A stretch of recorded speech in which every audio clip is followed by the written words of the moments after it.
Welcome to Jubilee Campaign's UN Human Rights Council parallel event, No Penalty for Apostasy. While 2020 has been a challenging year also for human rights, there has been some good news.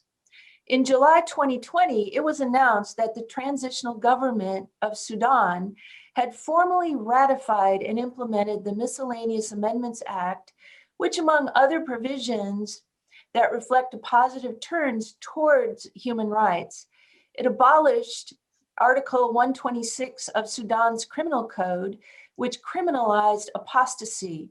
This was great news.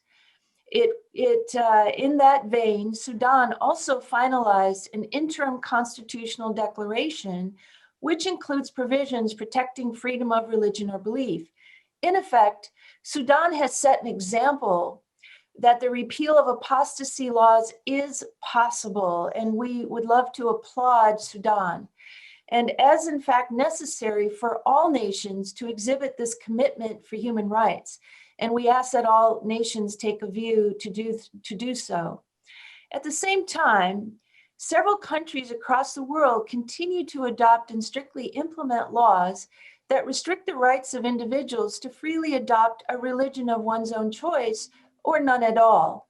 This parallel event is convened to raise the voices of those affected by such persecutory laws and practices that punish individuals for leaving or adopting another religion or none at all.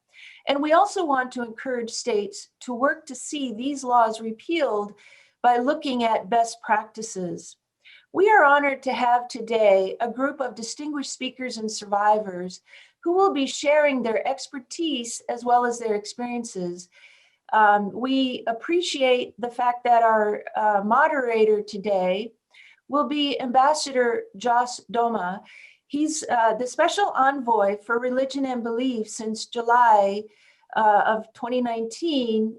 He is also with the Ministry of Foreign Affairs of the Netherlands. And just before he comes, as a matter of instruction, for those of you who have questions, you're invited to put them in the chat box. And at the end, we look forward to a time of question and answers. At this point, Ambassador Doma, we'd love to turn the event over to you to moderate. Thank you for your participation today. Thank you very much, Anne. And it's a pleasure to be with you today, and a real honor that you invited me to join and even having me moderate.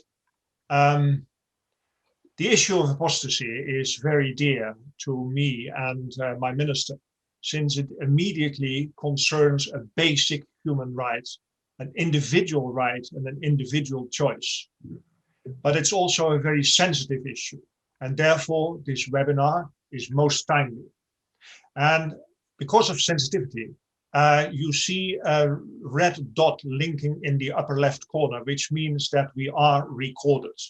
So please take note that what you say is recorded. We treat each other, of course, confidential, but we should know that what we say is going to be recorded. So we have a number of speakers, 5 speakers today. So as a matter of time, we run 10 minutes late, but I hope that we will be able to make up in order to save some time for questions and answers at the very end. That might be from 3 o'clock Central European time and 9 o'clock Eastern Standard Time. And I trust that we will then have a good discussion, but first and foremost, speakers. And as a first distinguished speaker, I'm really honored to announce what I can say now is my friend Ahmed Shaheed, the Special Rapporteur of the United Nations on freedom of religion and belief. I've known him since he was a UN Special Rapporteur on Iran, but I never could meet him. I was in Iran and he was elsewhere, never having the opportunity of traveling to Iran. But since I joined this sort of world, new galaxy of religion and belief in summer 2019, I have met him a number of times, and we are in regular contact on all these issues that keep us busy, and in fact are very important. He's an internationally renowned expert on global diplomacy and human rights, and he has twice served as a permanent secretary at the Ministry of Foreign Affairs of the Maldives. And as a special rapporteur, Dr. Shaheed, he has delivered numerous reports, with several addressing the harmful effects of anti-apostasy and anti-conversion laws. Dr. Shaheed, please share your remarks. Thank you, Jos. Thank you, Ambassador Doma. Good morning, good afternoon. I'm delighted to join this event, No Penalty for Apostasy, organized by the Jubilee campaign, and thank the Executive Director for inviting me to speak today. I commend the Jubilee campaign for putting such an impressive event, bringing together witnesses who can speak with authority on the impact of anti-apostasy and anti-conversion laws on their lives. It's really good to see all of you, even if only virtually. I'm also very happy to see Commissioner Gayle Manchin in today's webinar. International law is crystal clear. Freedom of conscience is protected, absolutely. Accordingly, everyone has the right to change their religion or belief, or to be free from any religion or belief, as we heard from Buwalda moments ago. The freedom of thought and conscience is so intimately tied up with our identity, with being human, that the denial of that right may amount to denying that one is a human being. Therefore, the protection offered by international law to freedom to choose one's belief is absolute and cannot be interfered with in any way. And throughout history, as we see today as well, we see the high price individuals and whole communities pay when this very basic freedom is denied. Yet, about a dozen states still maintain death penalty for apostasy, or use capital punishment provided for in the jurisdictions for blasphemy to the same effect. A lot more penalize conversion to a religion of a minority community with prison sentences or other negative civil law consequences, or impose severe discrimination in access to essential social and economic services, or condemn the convert to a life of second-class citizenship, or indeed, as in the case of few countries, strip them or deny them of citizenship. All the countries that provide for the death penalty for apostasy and blasphemy are members of the OIC. I call on these states to learn from their fellow member states, like Sudan, who have recently abolished anti-apostasy laws, or from other OIC states who do not penalize apostasy, or to listen to their own scholars and experts who increasingly assert that these laws have no foundation even in their own traditions. In any case, all these states, regardless of their traditions, must uphold the international law obligations. And the international community must also not accept these laws. It is perhaps high time that those countries that exercise these laws, meaning imposing death penalty for apostasy, be considered as incompatible with membership of the Human Rights Council, or at least election to its bureau, as we narrowly escaped this year. As today's event highlights, apostasy is not a problem only within some members of the OIC. A number of other countries are also adopting anti-conversion laws, which also amount to a flagrant violation of international law. Where any form of anti-conversion or apostasy law exists, in relation to persecution by the state, non-state actors also feel empowered to harm and indeed kill individuals who seek nothing more than to follow peacefully the dictates of their own conscience. And although the freedom to have, adopt, or refute religion or belief is granted absolute protection under international human rights law, the denial of this freedom is increasing through a variety of coercive means that reach the threshold of non-coercion or coercion that's identified in Article 18.2 of the ICCPR and must be taken very seriously. As with apostasy laws, the primary motivation appears to be the territorialization of religion or belief, and thereby denying the right of the individuals to hold beliefs of their own choice. What follows are violations of plethora of human rights, from freedom of religion or belief, obviously, to freedoms of expression and opinion, of association, peaceful assembly, rights to privacy, equality before the law, non-discrimination, or indeed, right to liberty and security of person, right to free trial, and on and on and on. It is not possible to embrace human rights without respecting the freedom of conscience, the right to choose a religion or belief of one's choice, including the freedom to renounce all religions or beliefs if that was their wish. I look forward to listening to the speakers today and thank them in advance for sharing their experiences and insights with all of us. Thank you. Thank you very much, Dr. Shaheed. a very strong statement, and what I sensed is also a very personal statement. You call it a legal issue, but it is apparently very near to you and dear to you. Thank you very much for this, for your very strong statement, also about the membership of the Human Rights Council and let's say the litmus test of the right for apostasy for a membership of at least the Bureau of the Human Rights Council. Thank you very much for all what you said. From the United Nations now to the United States. Our next speaker is the chair of the United States Commission on International and Religious Freedom, Mrs. Gayle Manchin. Mrs. Manchin has served as commissioner since 2018, and she chairs USCIRF. That's always difficult to me, but no doubt the US has something like US SURF or something, but USCIRF, she chaired it since 2020. And she is a very vocal voice on behalf of religious prisoners of conscience and has advocated for the release of Russian prisoner of conscience Dennis Christensen, but I should say to no avail as yet, and has advocated for the release of Iranian prisoner of conscience Golrokh Irai. Mrs. Manchin, we would like to turn the microphone over to you for your remarks. Thank you so much. Good morning and good afternoon. And thank you for inviting me to join you today and for that very kind introduction. I am so honored to be a part of this important event on behalf of the United States Commission on International Religious Freedom, or USCIRF, which is a little easier, where I do serve as chair this year.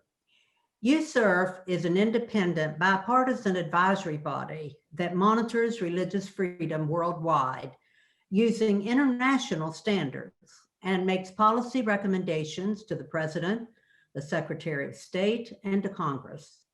USCIRF has 9 commissioners appointed by the President and the congressional leadership from both political parties. USCIRF is separate from the State Department, but works closely with the Office of International Religious Freedom and also the Ambassador at Large for International Religious Freedom. USCIRF, the Ambassador at Large position, the State Department's Religious Freedom Office, and a senior advisor position at the White House were all created over 20 years ago by the International Religious Freedom Act of 1998, commonly known as IRFA. USCIRF commissioners are private citizen volunteers. We come from different political parties, different faith and professional backgrounds, and different parts of the country. Yet we all agree on some very certain things. This includes the importance of freedom of religion or belief for everyone, everywhere, and the need to shine a light on the severe abuses so many individuals of all faiths and of none suffer for simply exercising their right to freedom of religion or belief. The fundamental right to freedom of religion or belief includes the right to change one's faith to another or have no faith at all. Yet many countries around the world have legislation that regulates religious conversions, including apostasy laws. In some states, apostasy is a crime only when individuals renounce a specific religion. Other countries maintain anti-conversion laws that penalize changing one's religion or seeking to persuade someone else to do so. USCIRF has consistently called on countries to repeal laws that criminalize apostasy, as they are totally inconsistent with international human rights standards. States must ensure that the right to convert based on one's free will and consent is protected. However, laws regulating conversion, particularly those that criminalize apostasy, deny individuals this right. Religious freedom includes the right to express a full range of thoughts and beliefs, including renouncing or changing one's religion.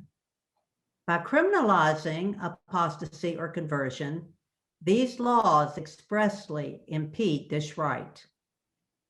Today, apostasy laws continue to exist in several regions of the world, including Southeast and South Asia, Africa, and the Middle East. In Malaysia, Muslims who seek to convert to another religion must first obtain approval from a Sharia court, but approval is rarely granted. In India, state-level anti-conversion laws prohibit conversion based on multiple criteria. USCIRF has reported extensively on laws that regulate conversion. In fact, in 2019, USCIRF published a report on apostasy, blasphemy, and hate speech laws in Africa, and noted that 1 in 10 countries in the world, including in the Middle East and North Africa, Asia Pacific, Sub-Saharan Africa, have laws or policies criminalizing apostasy.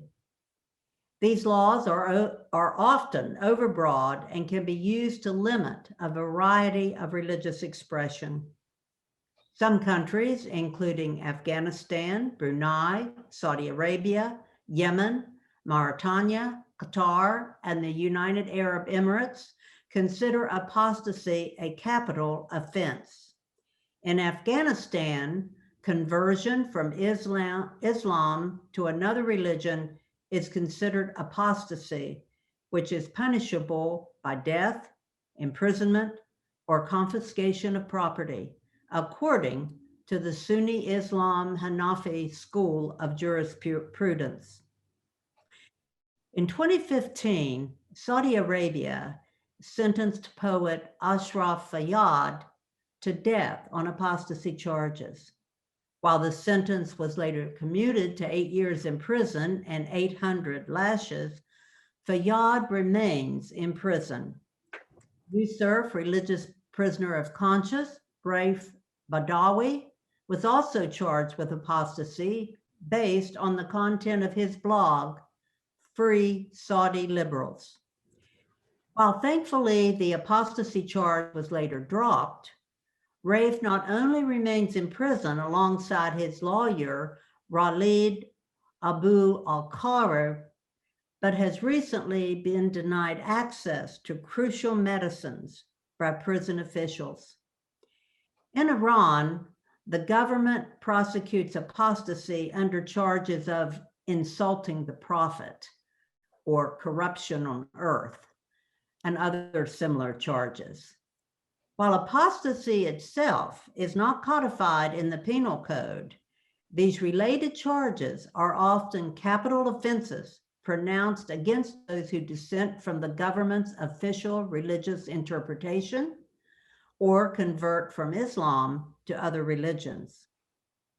USCIRF religious prisoner of conscience, Pastor Yusuf Nadarkhani, was given a death sentence in 2010 for apostasy that took until 2012 to be overturned.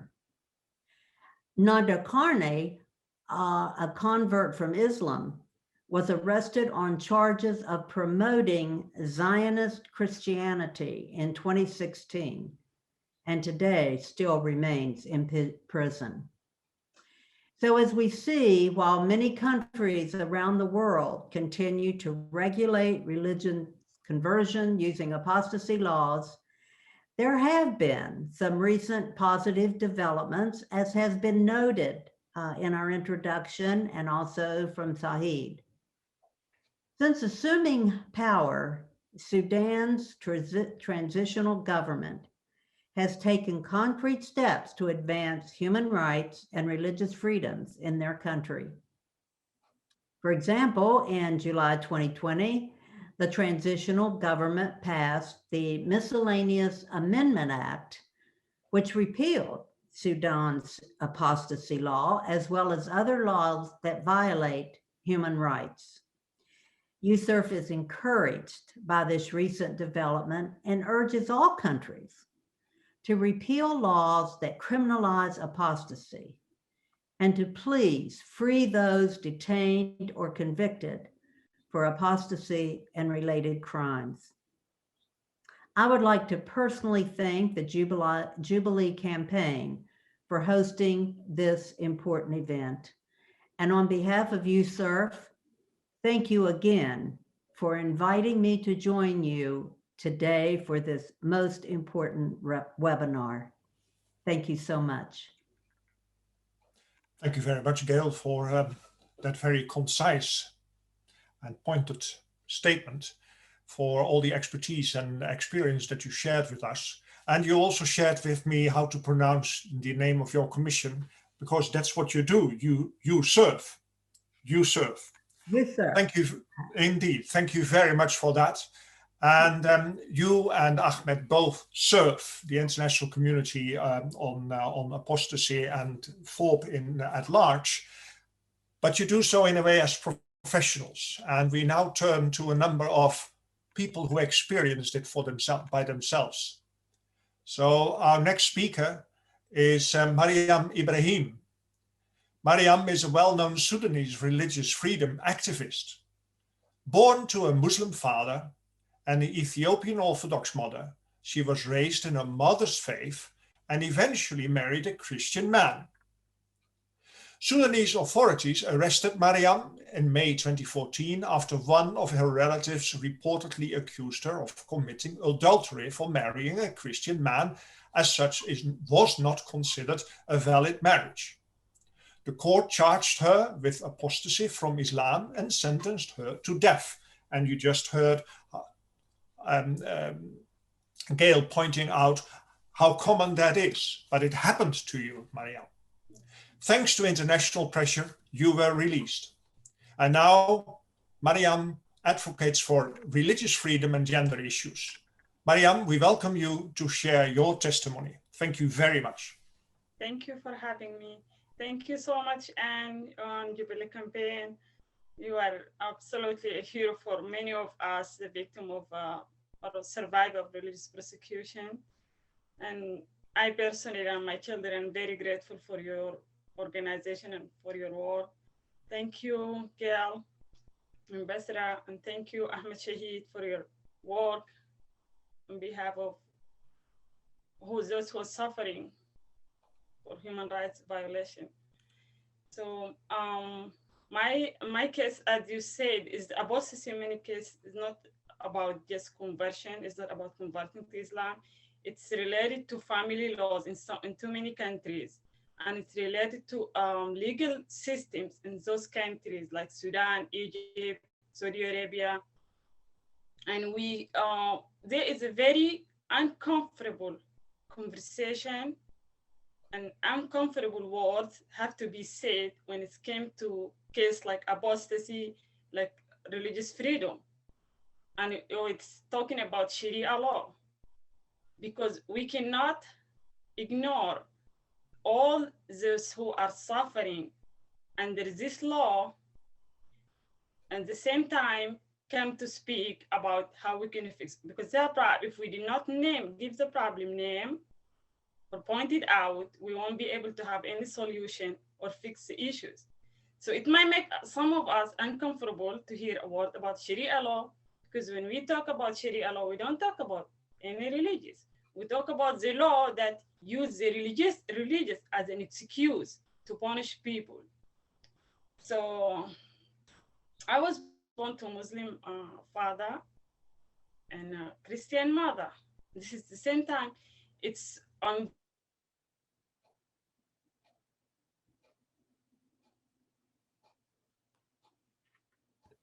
Mariam, the sound went off.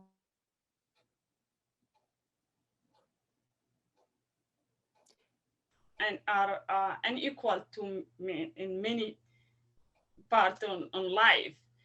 So you can have a man can marry to any other religious, to non-religious, because they think women are weak, and if a Muslim man married any other religious, he's going to be able to convert his wife. So this is actually one of the issues had faced my mother in life. So Later on with my father, she ended up divorced because he was forcing her to convert and he wasn't able to do that. So the same time in Sudan, yes, there is a positive news coming in, but I still have many concerns about this amendment because in country like Sudan, we have specific bodies that are the court go back to the government in any change of law because there's still conversation going on and debate about whether or not this is going to be on the ground. This law is going to apply or not on the court system or on the government system. Because when the government tries to change any law, they go back to certain groups. We have Majlis al-Ifta, or what's called Islamic scholar organizations, such a group of people that are sit together when the government tries to change any law. Before it goes to the parliament, before it goes to the president, it's go through those people, this group of people. It's in Saudi Arabia, Majlis al-Ifta, in Arabic you can say. And in Egypt, we have al-Azhar. In case like somebody who been presented to the court because accused of apostasy or blasphemy, their case go to this group of Muslim scholars. They will have to decide what is ifta, what is the fatwa in this case. Like, it's not back to those countries are signing the Universal Declaration of Human Rights. They are a member at the United Council. They are a member at the United Nations. But at the end, they will go back to the group of Muslims group because they are under Sharia law. So it's people like almost in many cases, those who are stuck in the middle, women, religious minorities, and non-believer. We have in this country people who don't have religion, they are non-believer. But in any case it's happened, you have to get married to someone from another side. In my case, I was living all my life. I didn't have any problem. But as soon as I married and I have children, my case went to court. So, and I believe that there's no one should ever present to court or charge with any criminal charge or question about its religion. It's inhuman treatment and inhuman punishment for someone to be sent to court just to explain what is your religion, to be questioned what is your religion, because religion is a relationship between us and God. And then, and everybody have a right to choose it, to convert, to marry, whatever is, it's right to do for yourself. So nobody have a power over somebody else's belief or way choose your life or way you want to marry. Because now, in Sudan, we changed up apostasy law, yes, abolished apostasy law, but there's no any law to protect those individuals in case something happened. Like there's no any way of or direction how the government is going to force the court to apply this rule in real life. So, and in Egypt, in Saudi Arabia, and in all these other countries, they have very strong voice in the United Nations. They have very strong voice on a Human Rights Council, but there's no any discussion will come about the way they treat the citizen in case of apostasy law, in case of blasphemy law, or in case of women's rights to choose the way they are, the marriage or family law. Or in apostasy, in some cases, it's not just about conversion, as I said, even the name you choose to your child, the school you send to your kids, the way you dress up, the way you talk, the freedom of expression and opinion, the normal thing. There's some discussion. I was graduated from Khartoum University. On Main Street, you will hear certain groups of students or activists, they speak and they really say offensive words against religious minority or against non-believer. But in any case, someone stepped out and spoke one word to respond or to say anything against Islam, he will get punished and face many consequences because just he expressed his opinion. So this is really very dangerous and very concerning. And I'm grateful for this panel and this group to discuss these really serious issues. It's really mean a lot for me personally, and I'm grateful for all your work.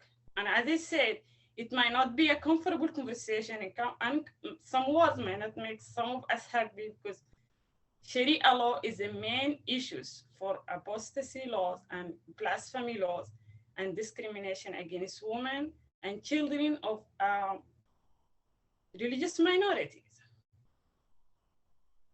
Thank you, Anne, and God bless you all. Thank you very much, Mariam. Thank you very much for sharing so much with us. And it's amazing. We started with Ahmed, the international framework, the international picture, and then Gayle zoomed in to individual countries, mentioning specific cases. And now you zoom into your life in the history of Sudan, but also very much into your personal history. Thank you very much for sharing that.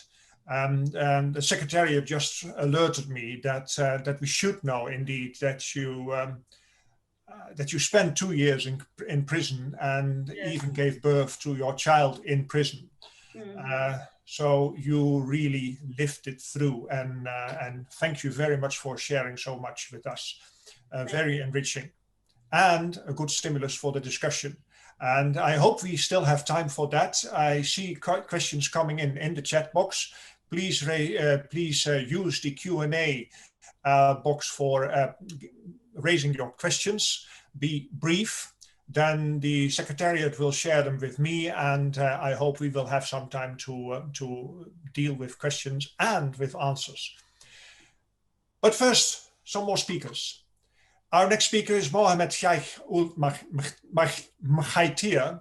Cheikh is a prominent Mauritanian human rights activist and a blogger. In 2014, the authorities in Mauritania arrested him in response to his article, Religion, Religiosity and Craftsmen, in which he criticized both the caste system in Mauritania and the use of religion to marginalize specific communities. The authorities detained him for 6 years with the death penalty even for alleged apostasy. He is currently the president of the human rights organization Lumière Sans Frontières, Light Without Borders, registered in 2020, which brings together human rights activists and secularists from the Middle East and North Africa. Cheikh, please share your testimony with us.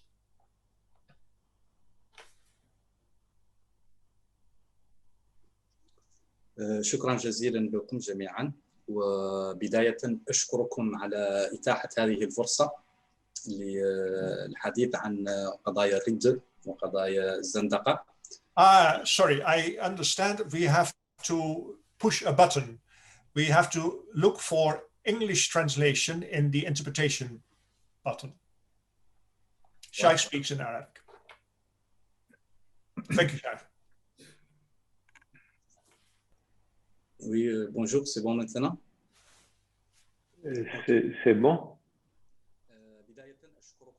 I'd like to thank everybody for providing me this opportunity to talk about my situation and about apostasy in general in Northern Africa and the Middle East and other regions. Thank you. Thank you to the High Commissioner, thank everybody who's here. My name is Sheikh Mohamed Mkhaitir. مقيم حاليا في فرنسا، حيث صار طبعا من المستحيل أن أعيش في بلدي الأم موريتانيا بعد أن تمكنت من الخروج منها بعد 6 سنوات في السجن في زنزانة انفرادية، حيث صدر بحقي حكم بالإعدام بتهمتي الردة والزندقة، وما يزال ملفي لحد الساعة مطروحا أمام المحكمة العليا للبت فيه.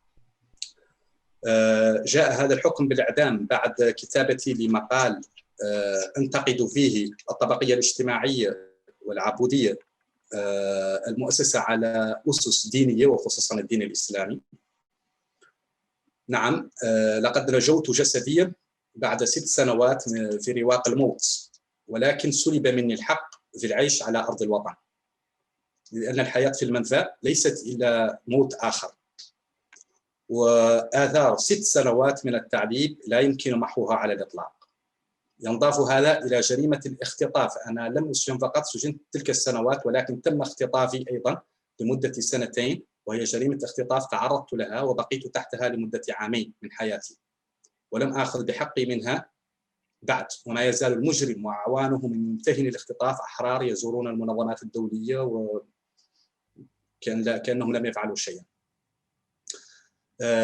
السيدات والسادة، الحديث عن تعريفات الردة لست هنا من أجله، لأن الردة معروفة ومعروف تعريفاتها وخطورة استمرارية هذا النوع من التهم التي تسلب الإنسان أهم حقوقه معروفة. لكنني أريد أن أذكر أنه من العار على إنسانيتنا أن نجتمع في القرن 21 لنقاش قضية كهذه. إن الدول التي لا تزال تطبق قوانين الردة والزندقة رغم توقيعها على جميع الاتفاقيات الأممية التي تناهض ذلك، لم يكن لها الاستمرارية في هذا المسار إلا لمعرفتها اليقينية أن تلك الاتفاقيات والمعاهدات لا تعدو كونها حبرا على ورق. نعم، ستظل حبرا على ورق، وسيظل الإنسان يعاني في أروقة السجون وعلى المشانق ما لم تكن هناك آليات حقيقية تدفع تلك الدول للالتزام بما وقعت عليه، بغض النظر عن مكانة الدولة في الاقتصاد العالمي، وبعيدا عن ازدواجية المعايير واستعمال معاهدات واتفاقيات الأمم المتحدة كوسيلة للابتزاز فقط، وليست آلية لضمان حق الإنسان في حرية المعتقد والفكر. سيد السفير، سعادة السفير، السادة الحضور، نحن نموت أكثر من مرة. الذين اتهمنا بالردة أو الزندقة أو الذين قررنا أن نفكر بشكل حر نموت. We are dying more than once because of our accusing. We die because we spend years in prisons. We die because we're living in exile and we can't visit our countries. We die when we see those who are in charge of our persecution get away and are not held accountable despite international treaties. Honorable attendees and panelists, you meet and you work to advance human rights and to bypass outdated norms. Member states of this very organization are swimming against the current. For example, in Mauritania, the Article 306 of the Penal Code was approved. It governs the killing of an apostate without mercy, without having the slightest chance of escape to his life. In Nigeria, there's young Mubarak Bala, who is imprisoned, charges of apostasy. In 2020, a group of Mauritanian youth were imprisoned with the same charges, and mainly with apostasy, or the accused of attending the funeral procession of a Christian friend. They were put in jail because the Sharia says that you cannot emphasize with a Muslim or a Jew, a Christian or a Jew. They stayed in jail for 8 years just because he attended the procession of a Christian funeral, Christian friend.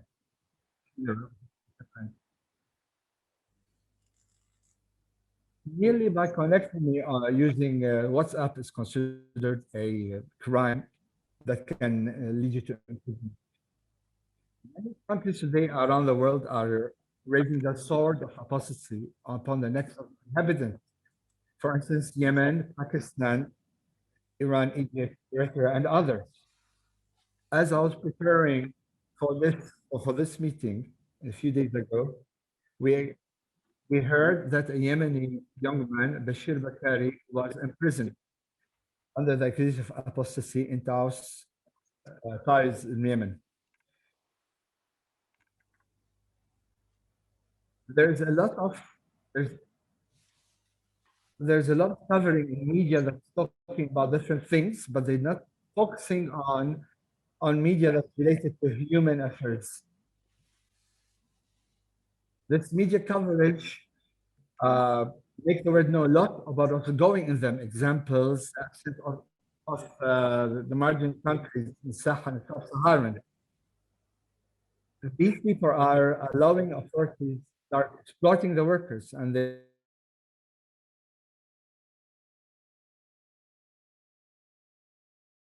تسليط سيف الردة على القاطنين بها. There's a culture and a private sector providing sense that will allow people to shed the sword of apostasy. So we urge you to shed more light on the political and economic margin, given the systemic religious persecution that many people are suffering. We ask you to, 1, abolishing Article 306 of the Mauritanian Criminal Code.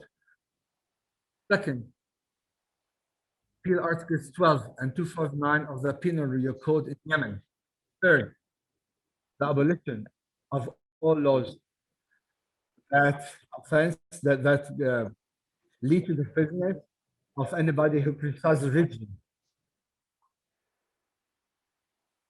The President of Mohamed Shaheed, who's among us, I remind you that you need to protect people from abduction and to hold people accountable.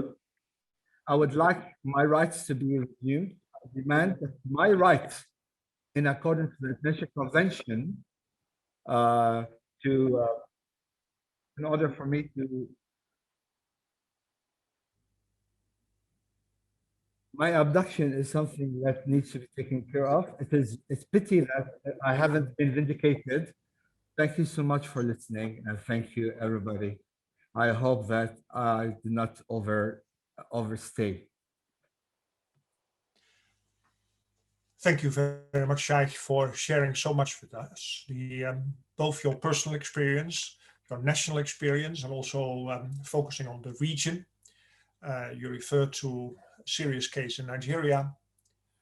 I thank you very much for also detailing how to address on a national basis the situation in Mauritania.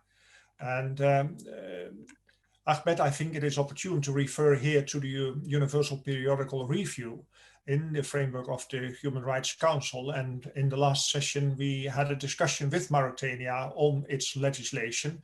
And that was rather detailed. Many countries participated, and we look forward for Mauritania to reply.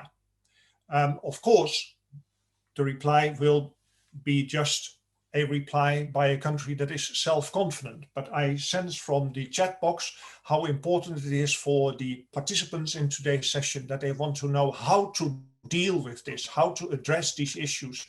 And of course, maybe Ahmed could detail it later. We have to divide between the international approach and the state approach, like Gayle was referring to the power of usurp. And we have, in my capacity, for instance, we have individual states. So we all have a role to play. I hope we have time to discuss that later. But first, I should move to our next speaker, Tehmina Arora, the Senior Legal Counsel of Alliance Defending Freedom International in New Delhi, as well as the General Secretary of the Christian Legal Association in India. Tehmina is a prolific writer, having published no fewer than 30 articles on human rights topics, and she is an attorney focused on human rights issues, constitutional law, and minority rights. Tehmina has worked tirelessly to provide legal aid and advocacy for Christians targeted for their faith throughout the South Asian region. We welcome you, Ms. Arora, to share about how anti-conversion laws are used to punish individuals for apostasy in South Asian countries. The floor is yours. Thank you very much. Thank you for the opportunity to share and for this very generous introduction also. I have a PowerPoint that I would be sharing so that I stick to time. I tend to overspeak otherwise. But across the country in India, we have now 9 states where anti-conversion laws have been enacted.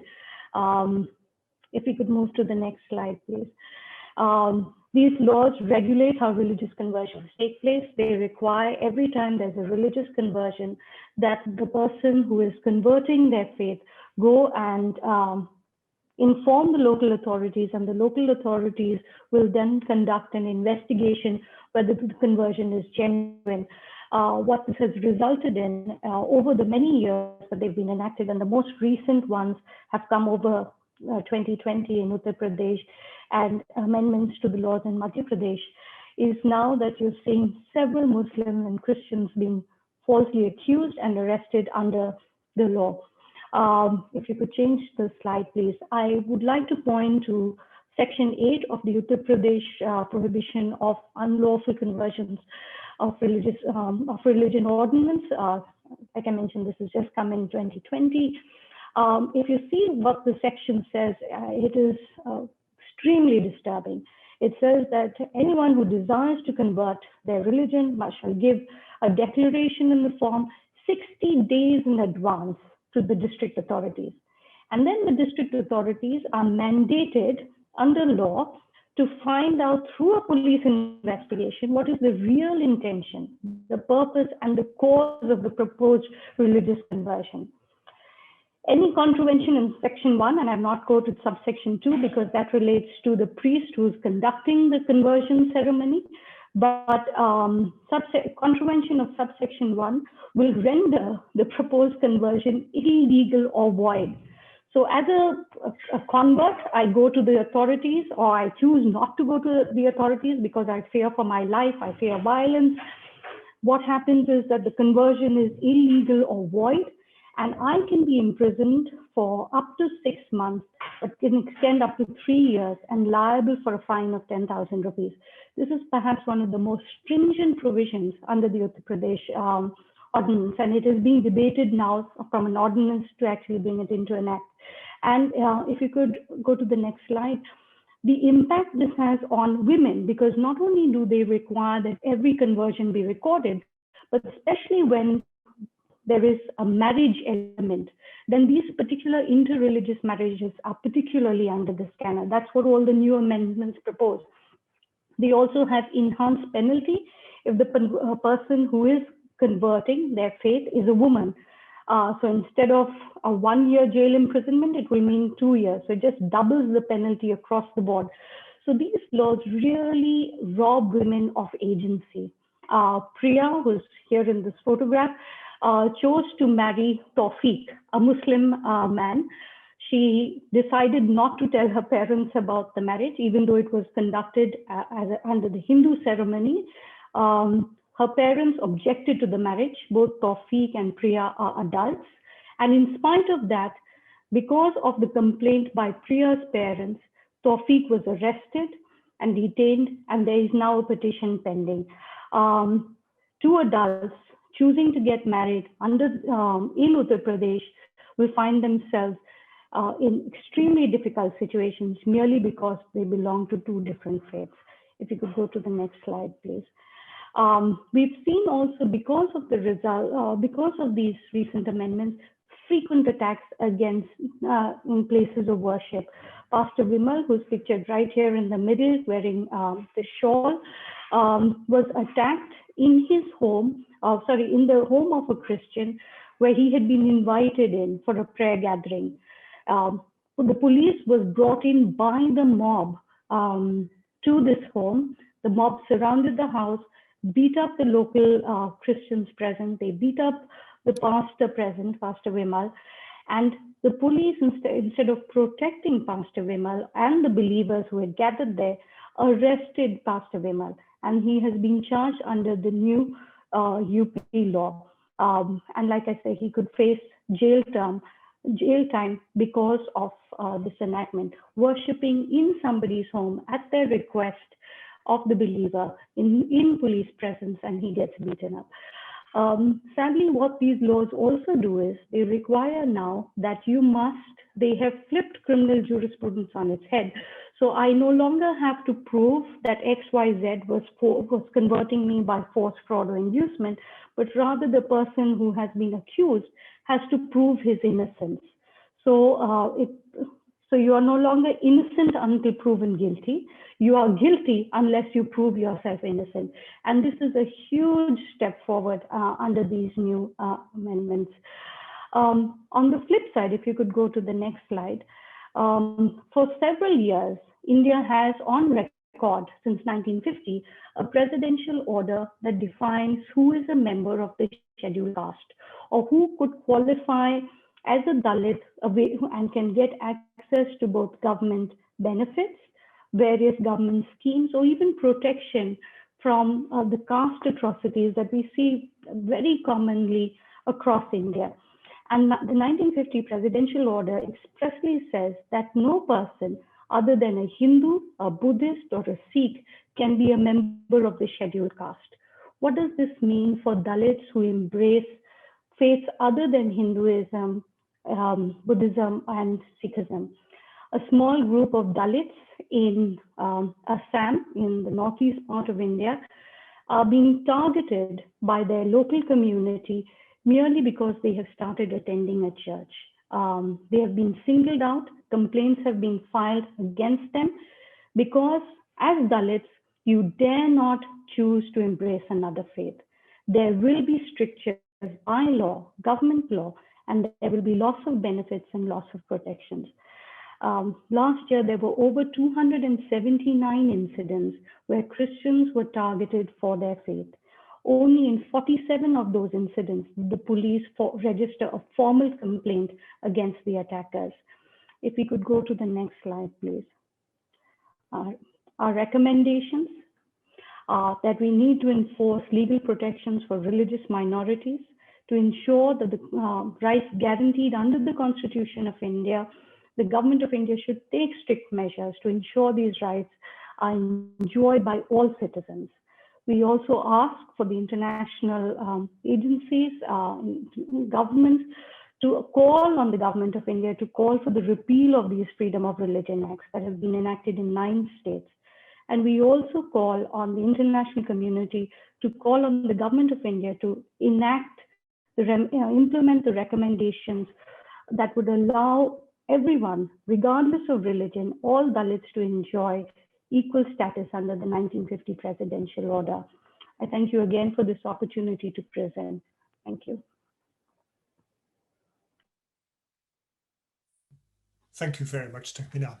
And you brought us from West Africa to South Asia, and in particular India. Thank you very much for your detailed comments and also for your recommendations.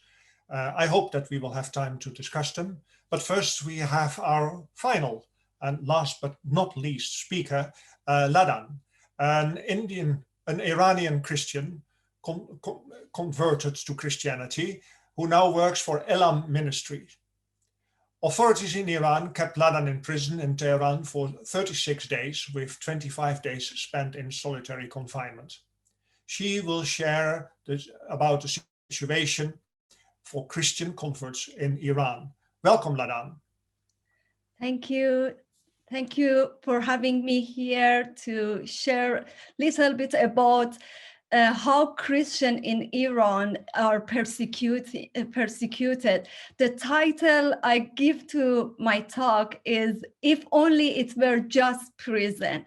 As you will have heard, there has been tremendous growth in Iran church. Academic research shows there are at least 500,000 Christians in the country from a Muslim background, many more than the ethnic Christian, the Assyrian and the Armenians. Alongside this story of church growth, there is sadly a story of persecution. The reason is simple. The Islamic Republic of Iran tolerate the Armenian and Assyrian who have their own language, but in their mind, Christian from a Muslim background for political and religious reason must not exist. I am one of those Christians who should not exist, for I was born a Muslim. When I was 26, I heard the gospel. I gave my life to Christ, active in house churches in Iran, and soon I was face to face with the government's "you must not exist" policy. In December 2010, I was arrested and I spent 36 days in solitary confinement, being interrogated and threatened. arbitrary arrest, interrogation under blindfold, threats to your family, solitary confinement, was sum of money for bail to be released. This is full on psychological torture, and it has happened to hundreds of Iranian Christians like me. But now I come to the title of my talk. If only it were prison. Yes, I was released after 36 days, but once a Christian has come onto the radar of security police, we call اطلاعات, which means information. You are a marked man or woman. You are not free. So yes, I was out of prison, but اطلاعات had my number. They would call me regular. I had to report to them to another interrogation and like an interview. They told me I cannot leave my city. I cannot see other Christian. Out of prison, they were controlling a part of my life. And we are human. This created so much anxiety for my family. Whenever my phone went ringing, we would look at each other. What is now? Like everyone else, Christian from Muslim background need education, a career, a place to live. But once you are on the اطلاعات radar, there is no certainty about what most people take for granted. You are made to feel an alien in your own home. After coming out of prison, I had to find work to pay for my living expenses. A friend got me a job in a company, and for first few days, everything was fine, but اطلاعات was watching. They called the company, and that friend who took me for that job, they were taken her for interrogation, for questioning for whole day, and they threatened her. If Ladan goes on working here, you will lose your job.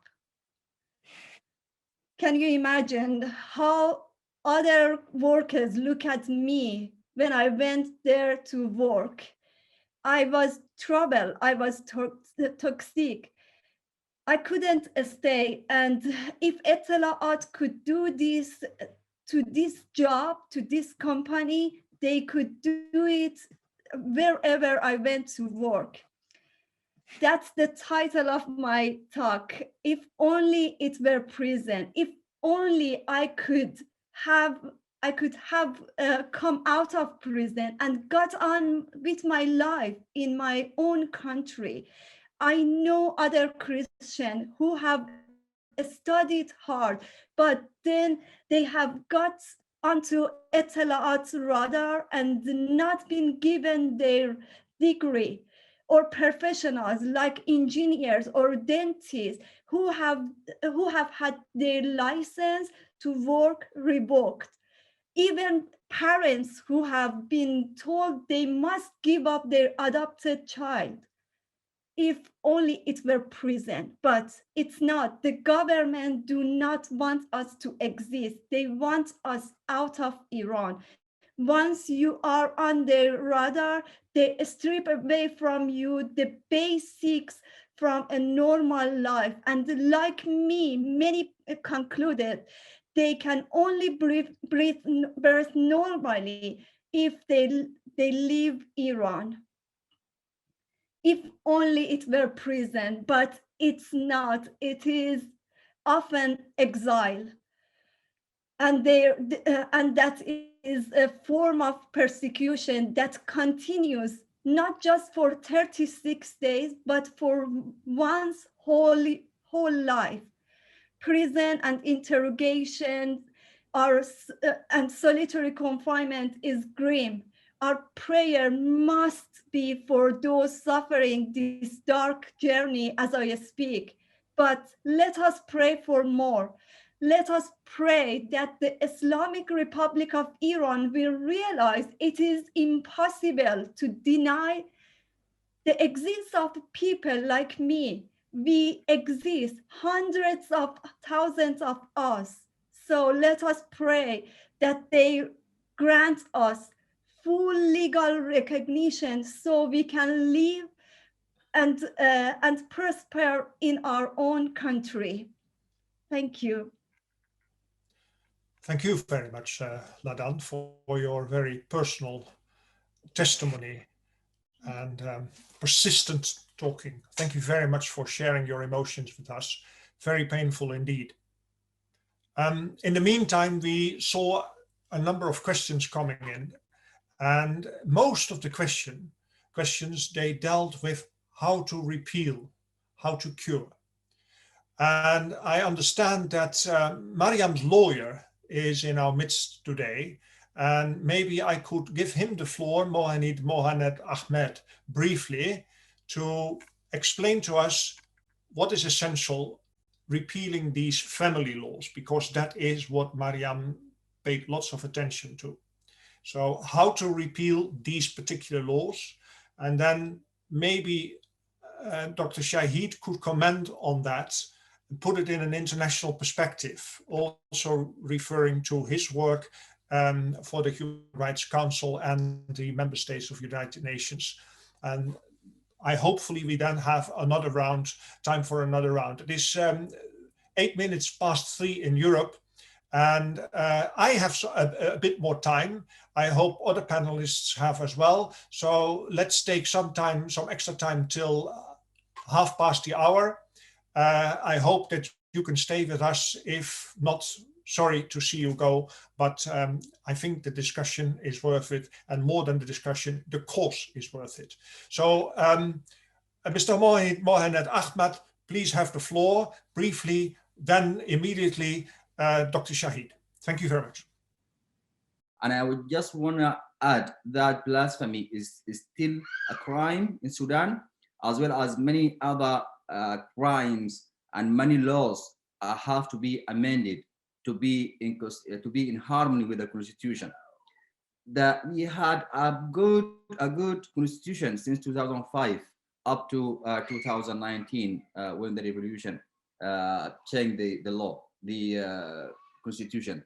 But the Bill of Rights exactly is the same. There is no differences. The only difference is now the government amended the criminal law, abolishing apostasy, but keeps many other articles such as blasphemy, as I mentioned, and adultery. And Mariam suffered from both adultery and apostasy when she was in prison. Also, the family law, as she has just mentioned. So it's a legal system. All has to be changed. And what has been done, for my opinion, it is just misleading. And the international community should be careful, and we have to bear in mind all these constituencies before the unconstitutional congratulation to the government.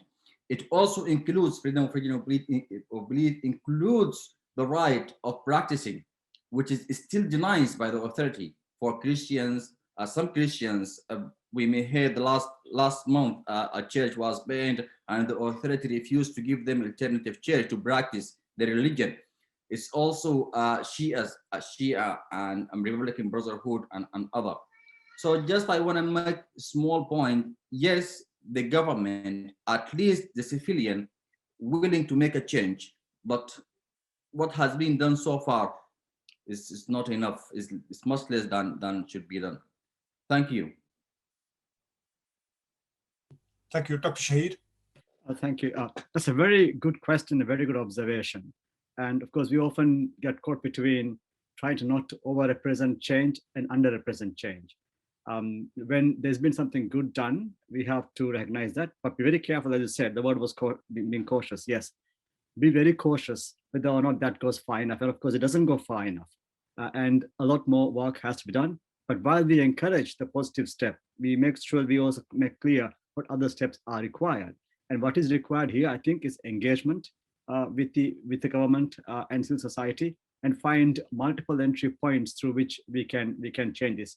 You are right, a wholesale systemic change is required, both the legal framework, but also to the soft bits of it. In other words, how the system works as well, providing space for individuals to express themselves and making sure that the new rights as they come online are practical and effective, not just on paper. So yes, change the apostasy law, change the blasphemy laws, change family laws, and a whole range of other laws that enable everyone to freely manifest their beliefs in ways they wish peacefully.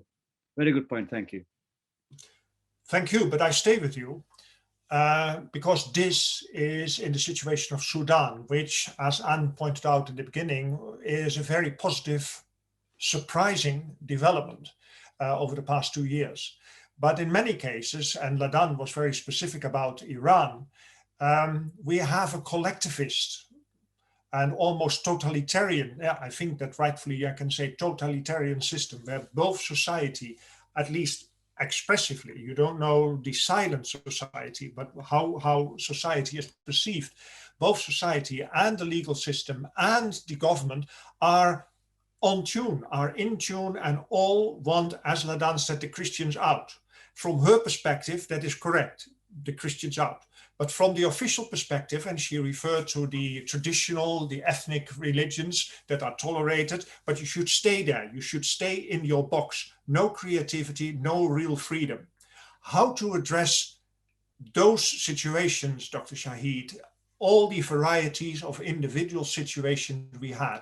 And I should refer to also Mohamed just now.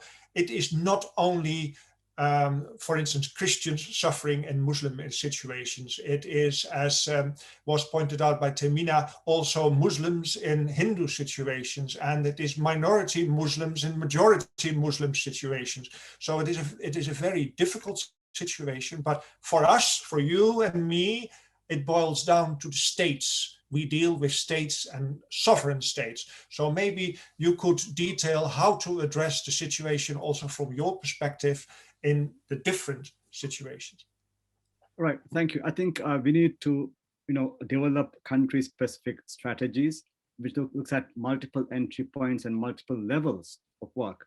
There's clearly something for the UN, Human Rights Council, and the member states of the council to pursue here in terms of the UPR review and how they've used that platform to put pressure on governments to do better. That's one level.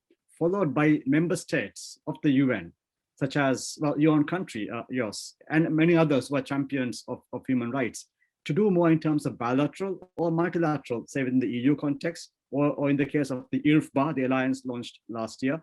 So the alliance also to put pressure on that country. And also at the local level, empowering civil society actors to document violations when they occur, to be able to provide support where they can explicitly, where they cannot, perhaps even covertly, but making sure that nobody is left alone without being supported, and then build across the whole range of human rights. So yes, we must focus on Article 18, on freedom of religion belief. We must do that. We must also focus on other elements. In a week's time, it will be the International Women's Day. And very often there is a gender dimension to all of these. There's a question in the chat box about Pakistan and underage marriages.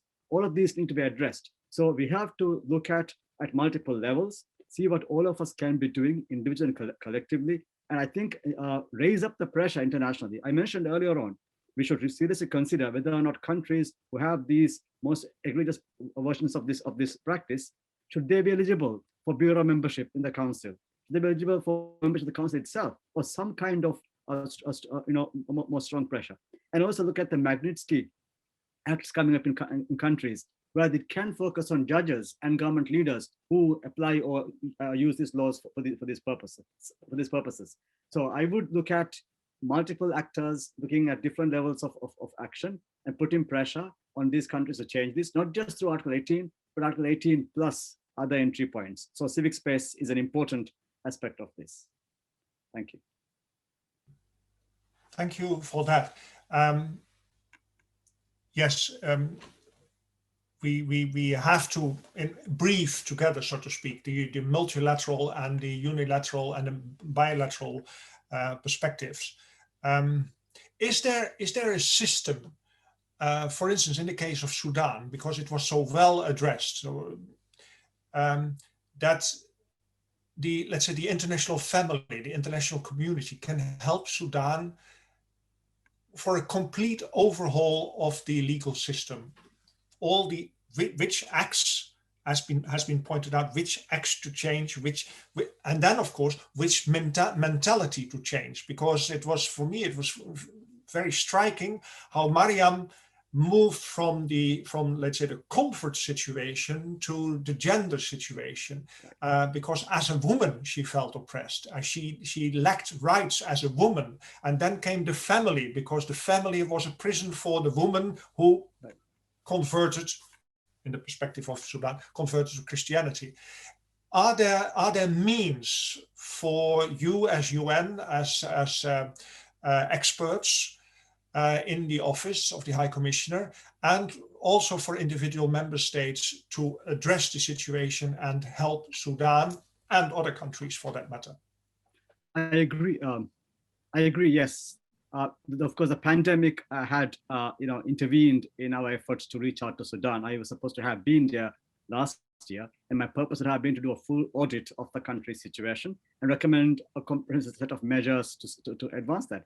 And one part of it would have been legal reform done together with the UN, whereby we sit down with the Sudanese lawyers and government officials and look at what's happened in the country and frame a new way of context-specific way of going forward.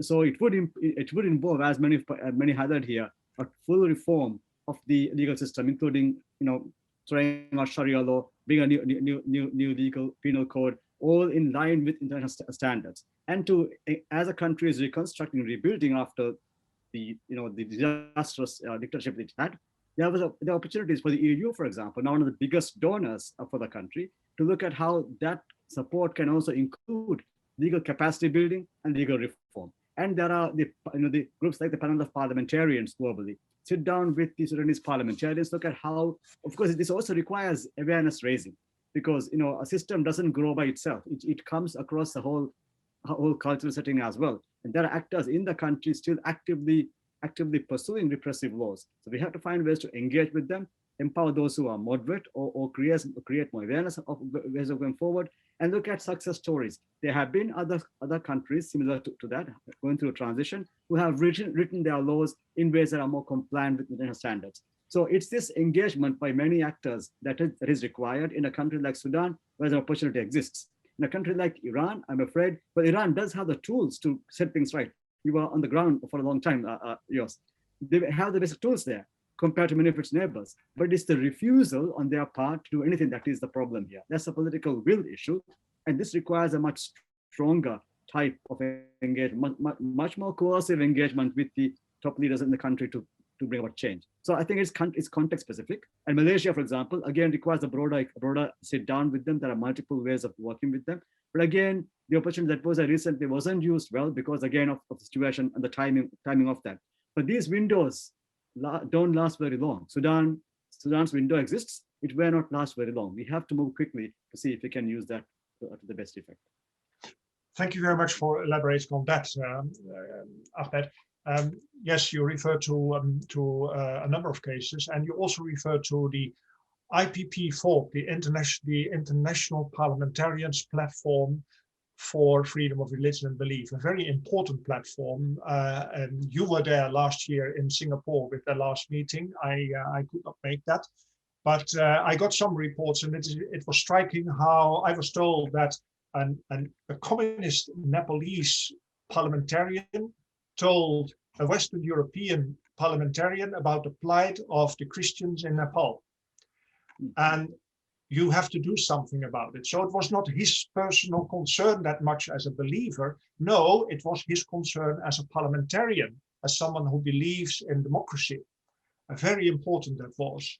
And so that platform is important both for documentation and for lobby, and they have a very good website. And you referred to Malaysia, that is a case in point. They refer a lot to Malaysia and try to change things there. But it's easier, and you told it us as well, it's easier in Malaysia than it is in Iran. I'm very sorry, Ladan, but Iran is so special. Because there was a question about, for instance, the verdict. You are not put in prison because you are a Christian. No, you are put in prison because you acted against the Republic or you sinned against God or whatever, the security. There are legal terms that hide the true motive, and that makes Iran a very special case.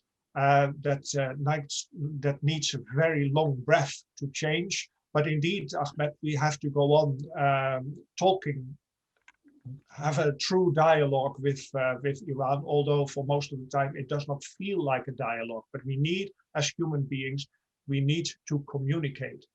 If I may just take a moment, Jos. Yeah. On my time in Iran, it took 6 years to work on that. And something I think I can say with a degree of confidence, of course, it's based on what people have told me, is that despite its kind of very obtuse face and everything, it does care about what's said about the country outside the world. One example is we heard about Pastor Yusuf Nadakani, again in detention, but when I took on the mandate, he was facing death penalty. And in a flurry of accusations against Iran in the Criminals Council, most of it, of course, by EU countries really calling out for its violation here. The delegate felt so ruffled. He said, well, what are you talking about? We don't do that in our country. We don't have an apostasy law, and he's not facing apostasy, whichever.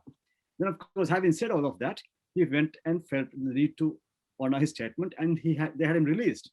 Of course, then they detained his lawyer, but nevertheless, he was released, and there's some change. So in my time, I wrote about, I don't know, it must be about 50 a year, so over 6 years, quite a large number of communications. People who were mentioned in these communications, by and large, always told me... cette pression internationale. Quand j'ai écrit, certaines personnes, quand j'ai écrit publiquement, internationalement de leur cas, la situation a amélioré. Même malgré le visage, la face très dure que l'Iran se présente au monde, ils sont très sensibles. Ils sont sensibles, pas très sensibles, ils sont sensibles.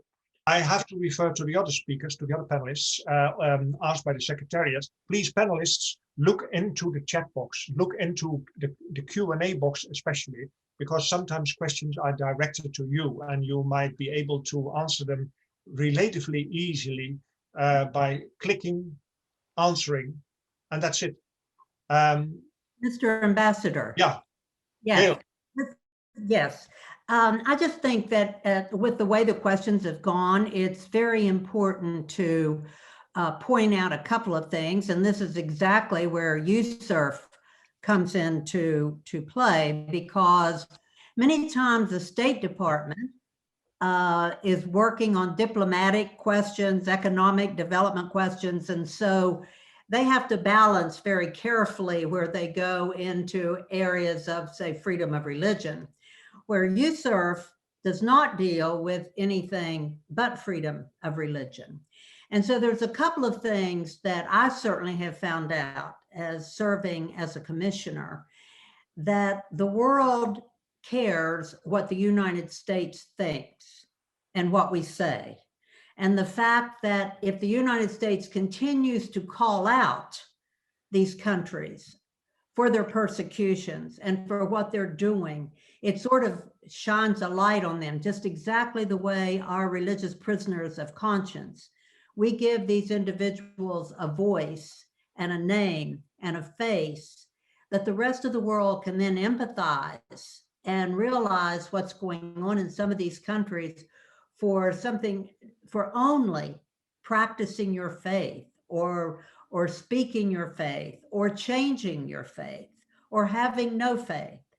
And so it is very important that in our work, as we advocate, we try to, in working with countries, of course, before the COVID hit, we were traveling to countries and meeting with their ministerial teams and ambassadors or government teams, but now we do it by Zoom.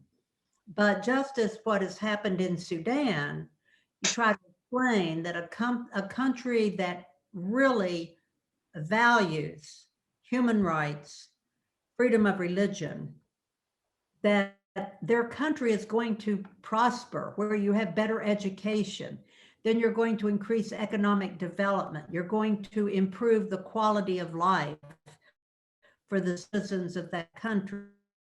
So we try with countries to show that that allowing people, respecting people's human rights, valuing their religious beliefs actually can enhance their country in many ways beyond just religious aspects. And so I think as we continue to do that, that is just a very important aspect. And I would be remiss if I didn't say at this time that when you look at government organizations, non-government organizations, civil society groups, that all fit under this umbrella of international religious freedom, we each have a part to play. And the more that we come together, working together to call out these atrocities, the better chance we have of changing the laws and rules. But it takes not the effort of one person or even the effort of one group.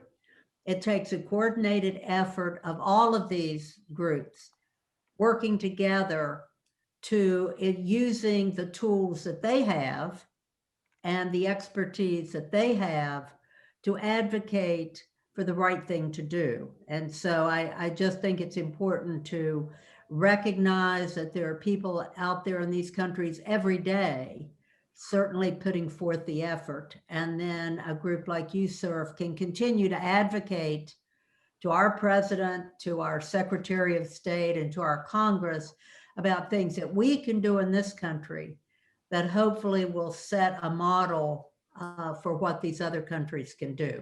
But thank you. I just thought it was important. Oh, this is really very important. Thank you very much for intervening, because you refer to, let's say, the power of the United States, the impact the United States can have, but also the impact that USERF can have.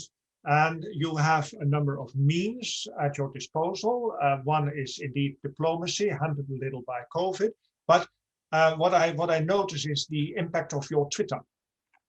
You Twitter a lot. You apparently you adopt cases, you adopt people. We refer to Christopherson, the Dane.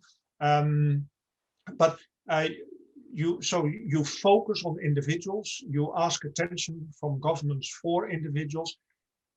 Do you see results on that? Can you measure that?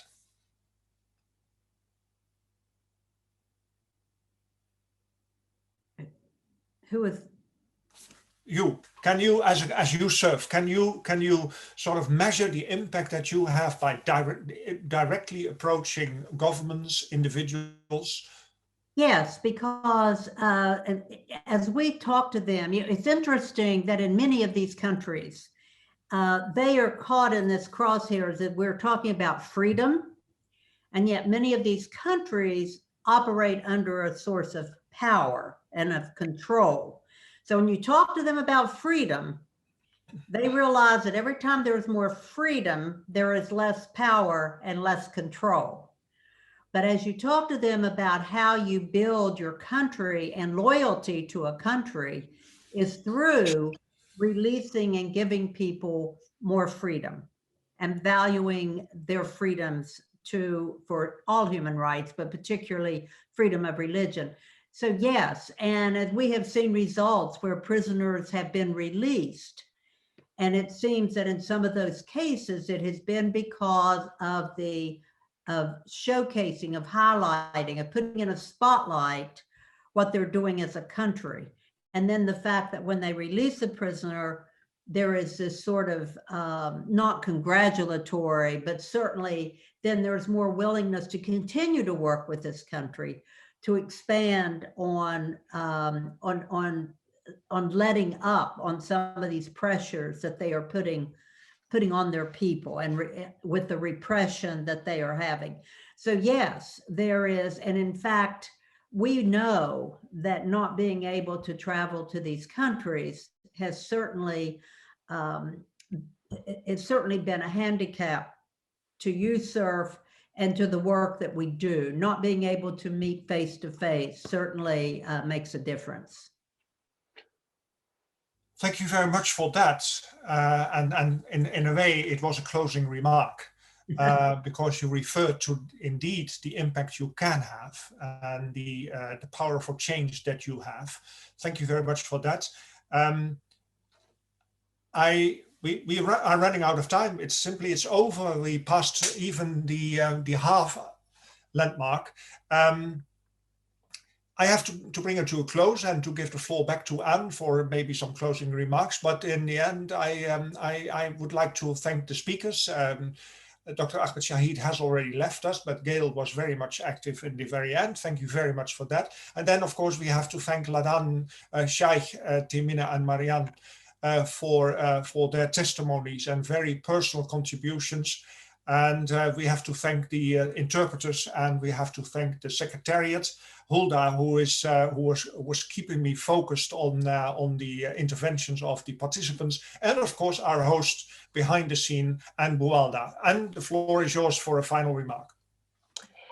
I also would like to thank all of the participants in this very important event, and particularly those of you who have suffered personal imprisonments and abuse, and thank you for the fact that you're now sharing your faith, and you're doing it in a way to show the world that you are survivors, and that it is possible to survive such horrors. And thank you for staying true to your identity and your ideals and your belief system. And I also would like to point out that our concerns are for perhaps the historic apostasy laws, that there would be no penalty, that people would have and flourish in their beliefs, religiously or not, but also in the newer manifestations of restrictions, such as what we're seeing in India and in Nepal. So we want to continue to keep up this effort to ensure that there will be no more anti-conversion laws or apostasy laws. We need to educate. I think we need to do it in a judicial sense. And I'm appreciative of the work that Tehmina does with her organization, where they are even educating those involved with legal issues, judges, lawyers, etc.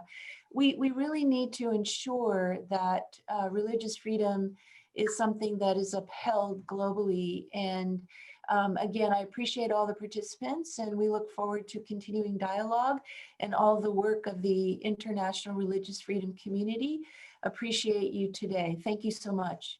Thank you.